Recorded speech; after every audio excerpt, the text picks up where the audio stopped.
Warning. Listening to this show may result in increased levels of inspiration, motivation, and innovation. Side effects can include the immediate urge to take massive action to build a better business and life for yourself and others. You've been warned. Welcome to Influencers Radio with your host, Jack Mize. And welcome back to another episode of Influencers Radio. You know, workplaces today are becoming increasingly more diverse, and globalization is creating business opportunities all over the world. You know, today, chances are you are either working with, supervising, or doing business with individuals who have a very different cultural orientation than you do. And without even knowing it, you might be turning people off, sometimes with something as simple as a handshake, a little joke, or a tone of voice. It's something that can offend a client. And when it comes to employees and hiring new staff, a lot of companies tend to look for the, quote, best fit, which often means someone who looks, thinks, and behaves like them, potentially overlooking top talent that could help a company grow. And it also makes it tough getting employees to think outside the box when they're all in the same box. Diversity is a fact of business, and that's not going to change. But to ensure the greatest chance of success, what does need to change is how companies' leadership understands and embraces social and cultural differences so they can avoid misunderstandings and create productive and profitable workplaces. And that's what we're going to be talking about today, because my guest is Dr. Luiza Dreasher. She is the president and CEO of Mastering Cultural Differences. Louisa designs and implements customized programs for organizations that want team members to understand cultural differences and work well across those differences. And her goal is to help clients create environments where all individuals feel included and can thrive. She is also the author of the book, Mastering Cultural Differences, Strategies for Leading a Global Workforce. Louisa, welcome to Influencers Radio. Thank you so much. I am thrilled to be here having this conversation with you. Well, I am too, and this is going to be a really good conversation. But what I'd like to do is set the stage for our conversation today with something that I read in your book, because I think it's important to understand that our topic today really has nothing to do with taking any kind of social or political stand. It's really about doing what's best for your company, your employees, and your customers. And in your book, there's a tip in there that I think really says this so concisely, and you're right to the point that it's not about government-mandated regulations or achieving numerical benchmarks. It's about valuing differences that enable the creation of more productive and profitable workplaces. So I guess what I'd really like to kick this off with is why do leaders, whether managers, supervisors, HR directors, why do they need to pay attention to the social and cultural differences in their organizations? Why is that so important today? Because I think there is no more choice in that. Because when you look at what's happening in our societies today, there are three very significant, forces impacting our organizations that are making them a lot more diverse. One of them is demographic changes. When you look at projections by U.S. Census Bureau, the racial composition of the United States population will change considerably in the coming decades. In fact, the new projection is that whites will become a minority by 2045. So by then, whites will comprise just 49.7% of the population. So in other words, we'll have more blacks, Hispanics, Asians, multiracial in our workplaces. So in addition to, these demographic changes that are happening, we also need to look at immigration.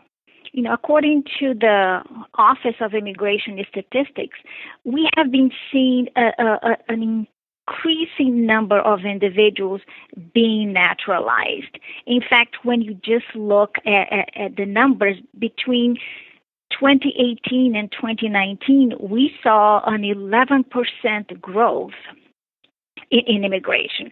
And these are foreign-born nationals that have fulfilled all the requirements established by Congress. And they now can enjoy nearly all the same benefits, the same rights, the same responsibilities that the Constitution gives native-born U.S. citizens. And, for example, they have the right to vote, the right to hold public office, except vice president and president, and the right to work. So, in other words, these are the individuals we will be hiring and bringing into our workplaces. Another force, Jack, is globalization. In the past, a lot of businesses just functioned within the U.S. borders. Now, globalization is proving to be such a huge game changer for all companies, big and small. Think of the technical capabilities that we have today that make it a lot easier for all of us to communicate and collaborate across geographical boundaries. I can be in a staff meeting today.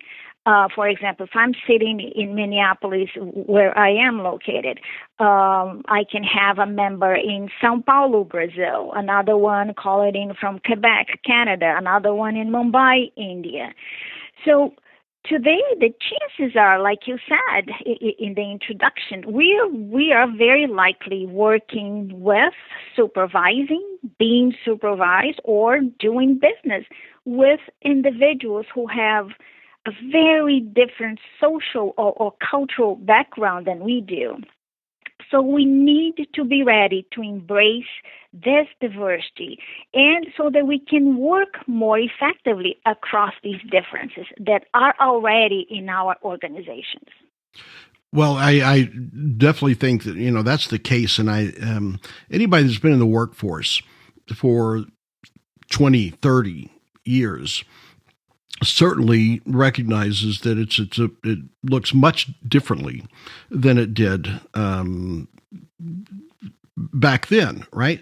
And just like you talk about the globalization of the workplace and the borders become the less and less tangible thing, as technology increases. So I guess, what do you see as some of the challenges that managers and supervisors are facing in this global workforce? Working with, culturally diverse clients and colleagues can indeed, be extremely challenging. In fact, this is the sole topic of one of the workshops that I offer. I can think of at least, 3 huge challenges that the managers and supervisors are facing. One of them is language differences. That can lead to miscommunication, misinterpretation, misunderstandings. For example, you hear someone speaking with an accent, like I do. The presumption is that the individual is not proficient in the language, which is not necessarily true. It's just the words that are being pronounced differently. So I always tell my students and my audiences, when you hear an accent, one of the main things that need to be going through your mind is that individual is at least bilingual, which nowadays is a tremendous asset. Another language problem that I see happening in the workplace is that there are differences in the way individuals use silence. In the U.S., we have a saying, the squeaky wheel gets the grease. Now, the Chinese have a saying that says, he who knows does not speak. He who speaks does not know. Think of that difference. One group is clearly using silence, views silence as something is wrong. There's a breakdown in the communication process. The other group is using silence as a communication strategy. There are also huge differences in intonation patterns. In fact, I've had to do a lot of workshops for frontline personnel because of this issue. And that's because a lot of languages don't have the same softening phrases that English does. And because of the differences in intonation, they sound harsh, they sound rude. In fact, before I went to Ukraine, I studied Russian for 6 months. And my teacher was the one who alerted me that when Russians speak, they sound, harsh, demanding, but it's mainly a difference in intonation pattern. There's also a lot of misunderstandings that can come from differences in nonverbal behavior. Think about this for a second. Between 70 and 93% of what we communicate is done through nonverbal channels. Nonverbal communication is extremely important, and they vary a great deal across, cultures. In fact, that's why I dedicated one entire chapter in my book just to talk about nonverbal communication. These are just a few examples of how language can, cause misunderstandings in the workplace. There's also expectations that individuals will come in, we will hire them, and they have to fit into our environment. They have to conform to our rules, which is this is the old melting pot mentality. Things like showing initiative or seeking a promotion or accepting public praise, participation in decision make, how we deal with conflict, etc. These are all U.S. American values, and not every group will feel comfortable in adopting them. Another common challenging of culturally diverse workplaces are biases, especially biases against the unfamiliar. For example, let's say a supervisor asks an employee if we're going to be able to meet the upcoming deadline. And the answer is yes, even though that employee knows it will be impossible to meet that deadline. So when you don't meet the deadline, you're thinking, why did he lie to me? And the truth is, it's not a lie. It's just an inability to say no to a supervisor or to an authority figure. So when I'm working with my audiences, I tell them the solution is, never to put an employee in a position to say no to you. So instead of asking yes or no questions, ask multiple choice questions, because then they can choose the appropriate answer without having to say no to you. So the bottom line is this: you have to be ready to recognize and to deal effectively with all these differences if you're going to be effective in today's, culturally diverse work environment. Well, yeah, I definitely, just some of those examples you gave, it's certainly something that's important for the leadership to recognize and be willing to take on those challenges. And I think a lot of leaders, and the way you explained it so beautifully, it wasn't a this person's right, this person's wrong. It is just that miscommunication. And I think once they do recognize that, I think they would be willing to take on those challenges. But can you give some examples of I think we can see how that can impact the workplace. But the next challenge is, after you recognize those, and you're willing to take on those challenges, how can those differences, how can they be addressed? Because I imagine that can be a delicate topic or, a delicate task to take on. Oh, absolutely. I think we need to, that's when we need a very inclusive leader. And nowadays we need an inclusive global leader who recognizes the importance of differences and who's making sure that our employees are, thinking, also recognizing the importance of understanding these differences. And that's why I think, inclusive leadership is really, really important nowadays. When I think of leadership is,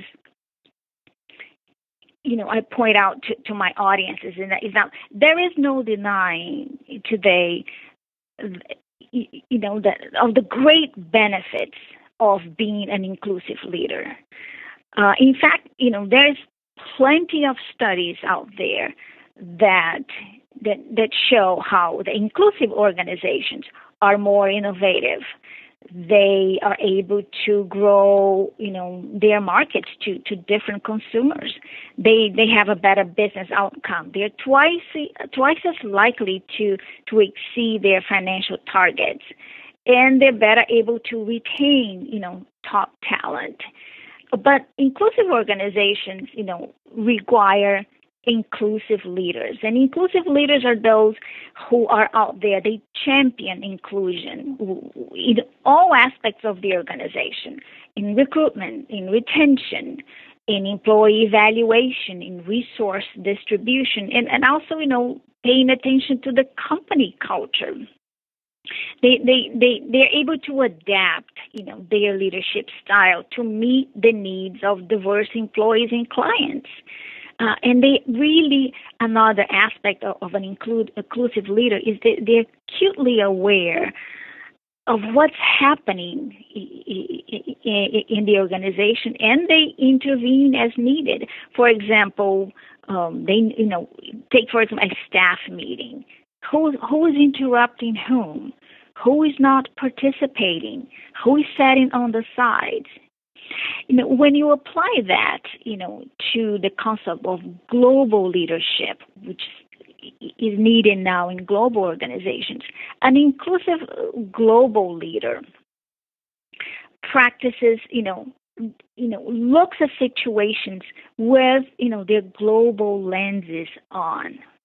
They recognize, they embrace and create opportunities for employees to learn about cultural differences, going back to your original question. They recognize the importance, and they create opportunities for the employees to learn about that. In fact, there's studies that show that a lot of the misunderstandings in a global environment occur during, they are due to ignorance of cultural differences rather than a rejection of those differences. In other words, people do not know when cultural differences are the root cause of a problem. Inclusive leaders also, they never project their cultures onto others. They know, for example, that certain employees may prefer a hands-off approach, while others, a hands-on approach, is more appropriate. They recognize that the best solutions come from integrating multiple perspectives. And I tell my CEOs, the best approach will depend on who's in the room at the time. So, inclusive leaders, global leaders are also curious to learn about differences, and they are great. Their best skill is to build bridges across cultural differences. They see situations from multiple perspectives, and they adapt their behavior accordingly. Well, it sounds like that, that a lot of the problem here, when you break it down, it's not the source of the problems aren't ill intentions. It's not that someone doesn't care. It's more of I guess it would be ignorance, and like you said, not understanding these cultures. And I know in your book you talk about something that you call cultural competence. And I'm sure that kind of relates to what we're talking about right now. Can you go into and explain what is cultural competence, and how does leadership develop that cultural competence? And I think you really discussed about why that's necessary, because I think there's a lot of leaders that are willing to do this, but they just don't know. And I think that cultural competence probably could play a big role in correcting that. So I'd love for you to expand on that if you could. Yes, I would say cultural competence is a necessary skill that you need these days for working effectively across differences. Without cultural competence, you run the risk of imposing your cultural orientation onto others. For example, if I say in a staff meeting, feel free to jump in anytime. A U.S. American may see this as an invitation to speak freely and contribute to the discussion. However, if there are members who believe there has to be a greater power differential between leaders and employees, they may lose respect for me as a supervisor if I'm in a position, if I'm asking an employee to provide his or her opinion. So I run the risk of losing face, of losing respect of an employee because of a different cultural orientation. Plus, these employees they would never disagree with me, with what is being presented, even if they see a problem with it. In other words, the same managerial, style no longer works in a culturally diverse organization. And that's why cultural competence is so important. So going back to cultural competence, what is it? I define cultural competence as a set of abilities that allows you to manage your interactions with culturally diverse employees or clients much more efficiently. Cultural competence has, three dimensions, so to speak. The first one is self-awareness. The journey towards cultural competence starts within. In other words, you have to identify what are your biases, your stereotypes, your privileges, and how these elements impact your interactions with others. The second dimension is other awareness. In other words, you need knowledge and information about different groups. You need to learn about their values, their cultural orientation, the issues and barriers they are facing within organization. Other awareness, as I call it, prevents you from offending someone inadvertently or misunderstanding someone's behavior. The last aspect to cultural competence is, you need the ability to adjust your behavior to the cultural orientation of others. In other words, you need to become very good at code switching. Let me give you, so when you're able to do that, you show your employees, your clients, your colleagues that they matter. It shows respect.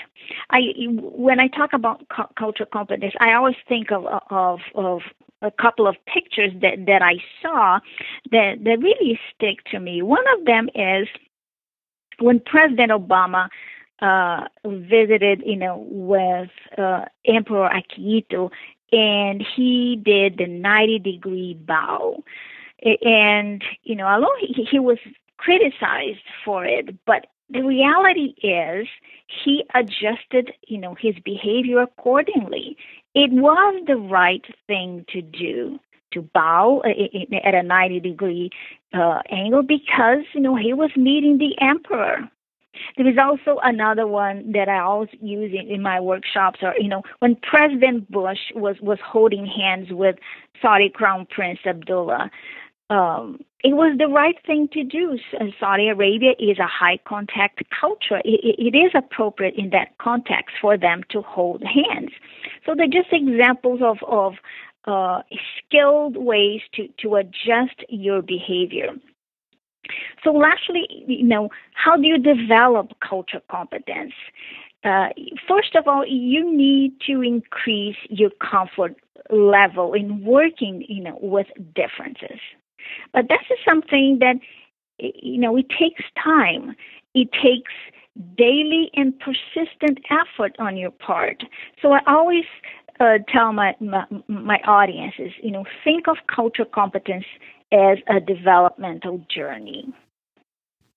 Well, and I think it is that it's a journey, and to have someone like you to be a guide along that journey is tremendously valuable, I'm sure, for a lot of these leaders. And I think that there's a lot of leaders that see the value in this, and not just at a business level, but just at a humanity level. But so say you have the leadership is on board with this, and they're willing to take the time and willing to understand this. But still, unfortunately, there could be some biases or misunderstandings, miscommunications among employees in that global workplace, right? So what do you see? Have you seen or some of those biases that you might find in the workplace, and what can the leaders do to address them or combat them? At a level to where they pass on that understanding rather than it being, more of a punishment or as a negative thing when they address it with their employees. Well, first of all, we are all biases. All of us, there is no exception to that. I think the key is to be aware of those biases and, for the leadership to step up and create opportunities to raise awareness of the biases that we all have.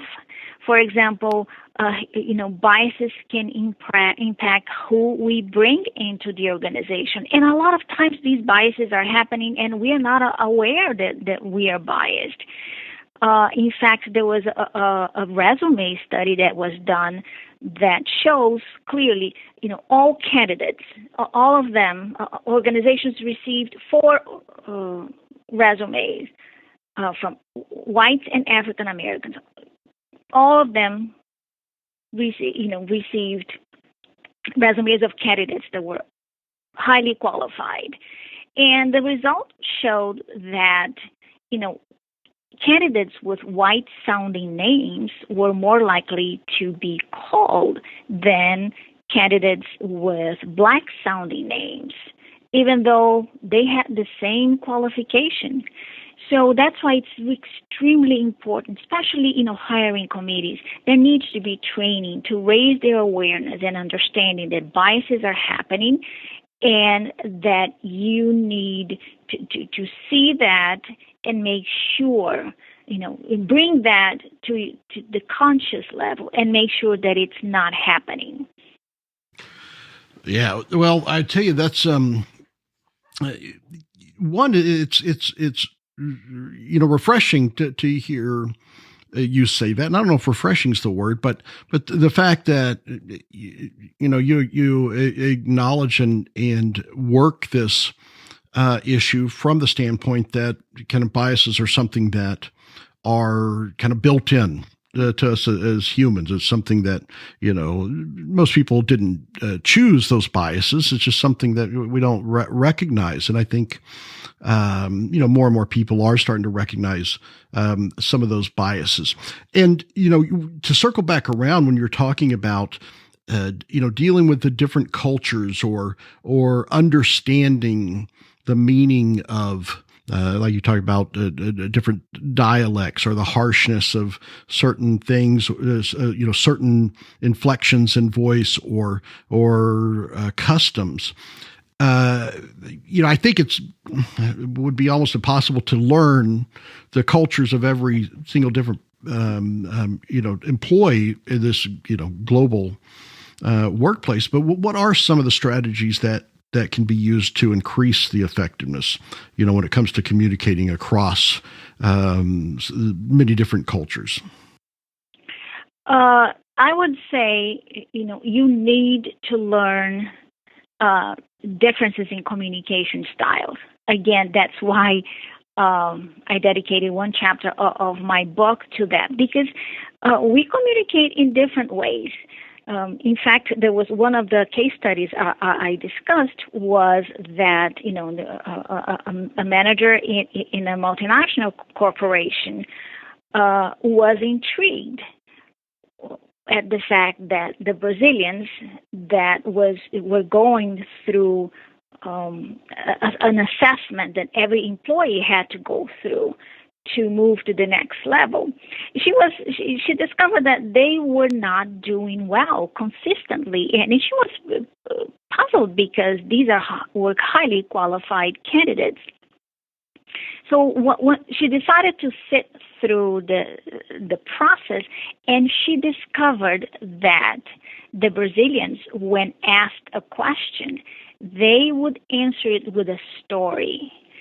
And then they will get to the topic, at hand. So once she started coaching the Brazilians to be more direct, which is the preferred communication style in the United States, and then they could get to the story, their scores, consistently improved. So that's, working. So she coached the Brazilians to bring them to a different performance level. But there's also the issue that those evaluating, the evaluators did not see that as a cultural difference and saw it as a deficiency. And that's something that I always stress with my audiences. It's a difference. It's not a deficiency. And we need to understand these differences. So there are many, differences in communication styles, and they impact the way individuals behave. And we need to see that for what it is, as a cultural difference, and really understand, understand those differences. Yeah, I think it's important that we talk about really the outcomes of this, because I know it may be easy to get lost and think that what we're talking about is how to avoid offending employees or clients or hurting someone's feeling, but really it's about it can really help the bottom line of the business. So I'd like to take a few minutes, if we could, to really talk about some of the benefits of doing this and some of the exercise, that it's not just a matter of avoiding, hurt feelings or offending someone, that it really is something that can help grow your business. Like you talked about, at the top of the show, that you may be overlooking some people that can really do some wonderful things for your business. Can you talk about that a little bit? Yes, I think the bottom line to me is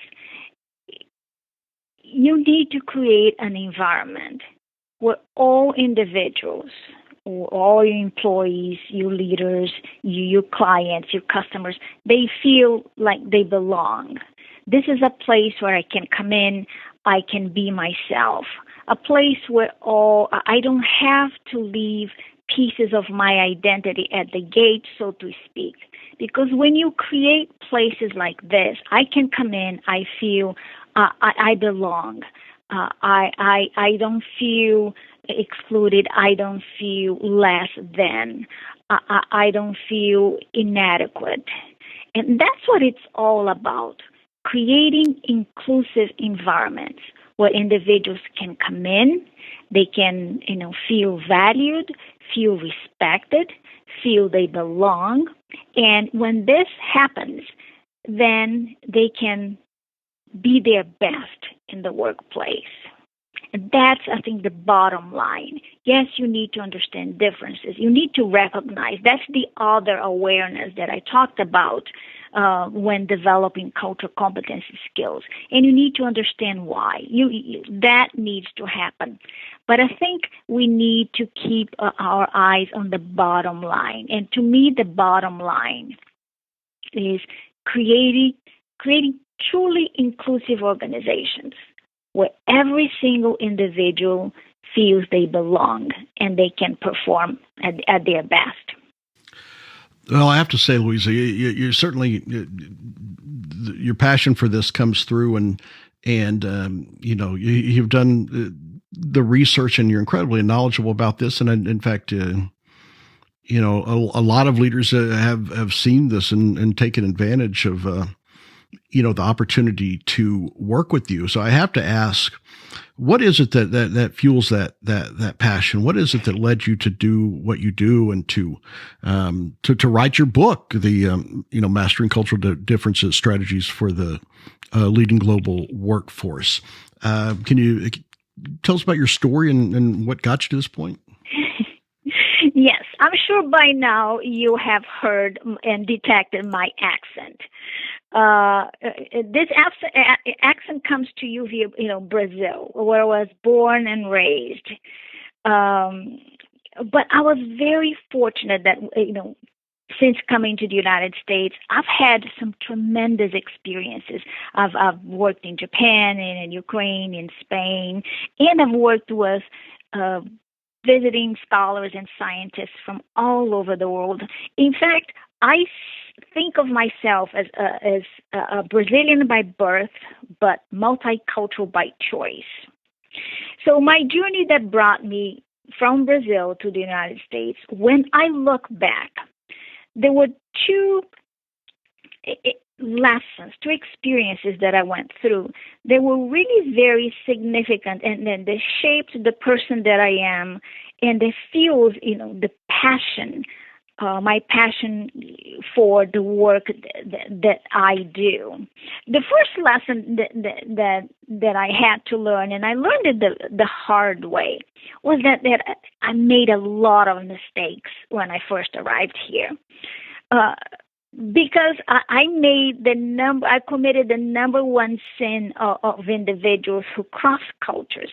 I assumed if I behaved the same way I behaved in Brazil, it would be okay. Nothing could be further from the truth. What I did not realize at the time was that every culture has its own rule book, so to speak. This rule book tells you, how to behave, what is appropriate, what's not appropriate, what are the values, the beliefs, what we eat, how we greet each other. And every rule book is different. And assuming my Brazilian rule book would seamlessly translate into the United States was a huge mistake. So when I first arrived here, and this is funny, I used to miss the bus all the time. And my friends at the university was like, how can you miss the bus? Just look at the schedule. It's right there. So what I didn't realize was that, Brazilians, they have a much more relaxed view of time than U.S. Americans. Yes, there was a timetable that said, 9:03, 5:07, 2:02, and I could not wrap my mind around such precision. If I invite you to dinner, at 7 p.m., you better not show up at 7 p.m. I'm not, ready. I'm expecting you around 7:45 or so. So, I learned to get to the bus stop on time. there were, there were many other cultural dissonances, so to speak. And it wasn't until, later when I started doing my research and teaching and writing that I fully grasped the concept that cultural differences do matter. And if we want to avoid misunderstandings in our, cross-cultural interactions, we need to take that into consideration. In fact, in my book, there are lots of disastrous situations that were a result of not taking culture into consideration. So that was my lesson one. Another significant one was I was already in my graduate program, and I saw a notice in my inbox. And when I'm saying inbox, I'm telling myself, I don't mean email. I mean cubbyhole with a piece of paper in it.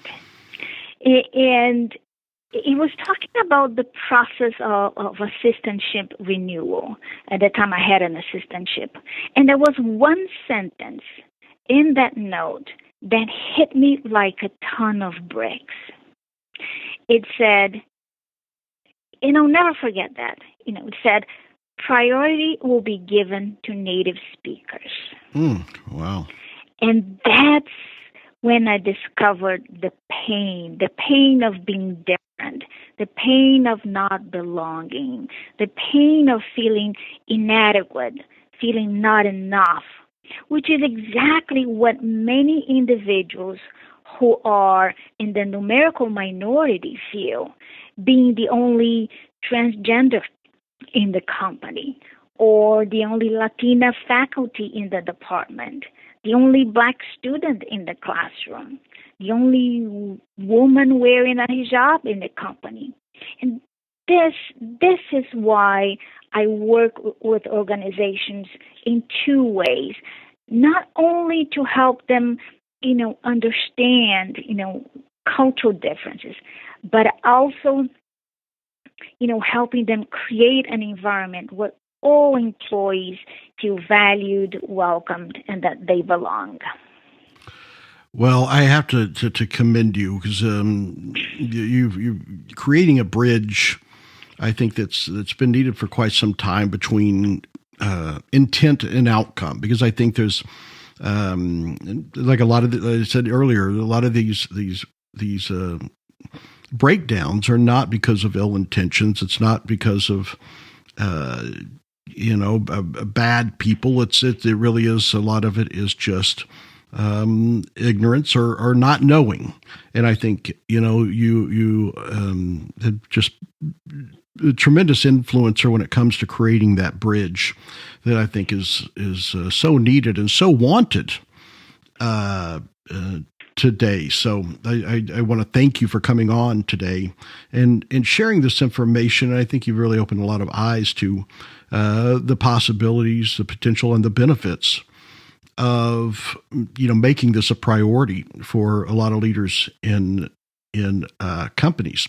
So I have to ask, how can people find out more about Dr. Luiza Dreasher and what you're doing and how to get involved with some of the programs and some of the education that you provide, and also how they can get a copy of your book as well? Okay. My book is on Amazon, Mastering Cultural Differences, Strategies for Leading a Global Workforce. So you can find it there. Individuals interested in learning more about my programs or contacting me, they can email me at Louisa. It's Luiza. So Louisa at masteringculturaldifferences.com. Or they can go to my website, masteringculturaldifferences.com. They can find me on LinkedIn as well. So just feel free to email me, contact me, and I'll be happy to have a conversation. And going back to how I work with clients, I have two signature programs, and one is focusing on diversity, equity, inclusion academy, where I talk about understanding diversity, how you make it work, how understanding the impact of microaggressions, addressing unconscious bias. There was one module just on that we had talked about. How do you facilitate difficult conversations in a productive manner? How you improve race relations in the workplace, steps for creating truly diverse, equitable, and inclusive organizations. That's the Diversity, Equity, and Inclusion Academy. And the other one is the Global Academy. As I mentioned, I work on two sides of the same coin, so to speak. So the Global Academy is about understanding culture and how it influences your behavior.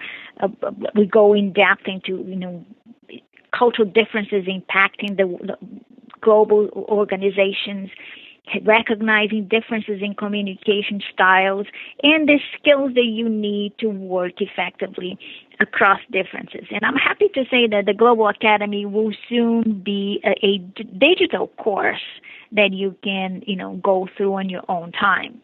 So again, email me, find me on LinkedIn or on my website, and I'll be happy to have a conversation with anyone who is interested in this topic. Well, like I said, one of the reasons I consider you a real influencer is the differences you're making into people's lives, and not just their businesses. And it's something that, like I say, a lot of people need and a lot of people want. So thank you again for coming on and sharing today. Oh, thank you so much for having me. I loved it, and I really appreciate the opportunity. All right, folks. Well, there you have it. Definitely check out Dr. Luiza Dreasher. Again, our website, masteringculturaldifferences.com, and also the book on Amazon, Mastering Cultural Differences, Strategies for Leading Global Workforce. We'll have links to those right there on the show post. And until next time on Influencers Radio, remember, you are the only real game changer. You've been listening to Influencers Radio. To get all past shows and updates on future shows, visit influencersradio.com today.